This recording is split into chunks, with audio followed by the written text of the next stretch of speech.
Dans la tanière du savoir, on sort la BC. Les mots du syndicalisme, on va tous les décoder. C'est pas plate, c'est vivant, c'est l'esprit combatif. Ici c'est clair, punché, positif. Hey, bonjour, bienvenue à l'ABC du syndicalisme. Je suis le Grizzly Urbain et bonjour à tous. Aujourd'hui, on plonge dans le cœur du mécanisme syndical pour corriger les injustices. Parce que quand ça dérape, quand un employé se fait avoir, il faut des outils solides et ces outils, on les a. On va vous parler de griefs, de jurisprudence, de lettres d'entente, de rétroactivité. Attache ta tuque avec de la broche parce que c'est là que le syndicat montre vraiment son pouvoir. Grief. Un grief, c'est pas juste un mot technique. C'est l'arme principale du syndicat pour défendre un membre. En gros, quand l'employeur ne respecte pas la convention collective, que ce soit un congédiement injustifié, une mauvaise application des clauses ou une sanction abusive, le syndicat dépose un grief. C'est une plainte officielle écrite qui déclenche un processus clair. Une discussion avec l'employeur, tentative de règlement, et si ça ne marche pas, on pousse plus loin en arbitrage devant un arbitre neutre. Le grief, c'est la colonne vertébrale de la justice syndicale. Ça protège le salarié contre les abus, ça oblige l'employeur à respecter ses propres engagements et ça garantit que les droits noir sur blanc dans la convention collective sont appliqués pour vrai. Jurisprudence. La jurisprudence, c'est comme le GPS légal du syndicat.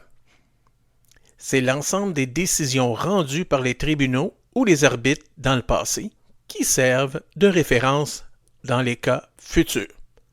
Exemple, un arbitre a déjà tranché qu'un employeur ne peut pas congédier un salarié sans cause sérieuse après 10 ans de service. Cette décision devient un précédent, une jurisprudence qu'on peut brandir. En pratique, ça veut dire quoi? Ça veut dire que ton syndicat ne part pas à zéro à chaque fois. On arrive à la table avec des décisions solides, des cas concrets, des jugements déjà rendus. Ça donne du poids, ça met la pression et souvent, ça force l'employeur à régler avant même d'aller plus loin. Bref, la jurisprudence, c'est l'expérience accumulée qui fait pencher la balance du côté des travailleurs. La lettre d'entente. Une lettre d'entente, c'est l'art du compromis écrit. Quand il y a une situation qui n'est pas claire ou une zone grise dans une convention collective, plutôt que de se battre pendant des mois, le syndicat et l'employeur peuvent s'entendre et signer une lettre d'entente. Ça peut être pour régler un conflit ponctuel, ajuster une pratique de travail ou encore prévoir une exception temporaire. Exemple, on change un horaire pour un chantier particulier. La force de la lettre d'entente, c'est qu'elle est écrite et signée. Pas de « on s'est dit ça dans le corridor, à côté sur le comptoir, à côté de la machine à café ». Non, c'est officiel, ça fait foi d'entente et ça peut m'être invoqué plus tard comme preuve de bonne foi ou d'engagement. En clair, c'est un outil souple, rapide et qui permet d'éviter de judiciariser inutilement chaque petit détail. Rétroactivité. La rétroactivité, c'est quand un droit ou un avantage gagné ne s'applique pas juste à partir d'aujourd'hui, mais remonte dans le temps. Exemple concret, tu signes une nouvelle convention collective en mars, mais elle est rétroactive au mois de janvier. Tu reçois un chèque de rattrapage pour les salaires de janvier et février. C'est une façon de réparer une injustice dans le temps et c'est aussi un levier de négociation puissant. Parce que personne n'aime sortir un gros chèque d'un coup. Sauf que ça prouve que chaque mois de lutte, chaque délai vaut de l'argent sonnant pour le travailleur.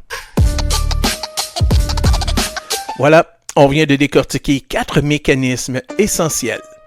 Le grief, la jurisprudence, la lettre d'entente et la rétroactivité. Ces outils, c'est pas du flafla juridique, c'est concret. Ça protège, ça corrige, puis ça remet les pendules à l'heure. Souviens-toi, quand t'es syndiqué, t'es jamais seul. Les recours existent et le syndicat, c'est ton bouclier. Donc, à la prochaine capsule de l'ABC du syndicalisme, c'est le Chris Urbain qui vous dit bye bye.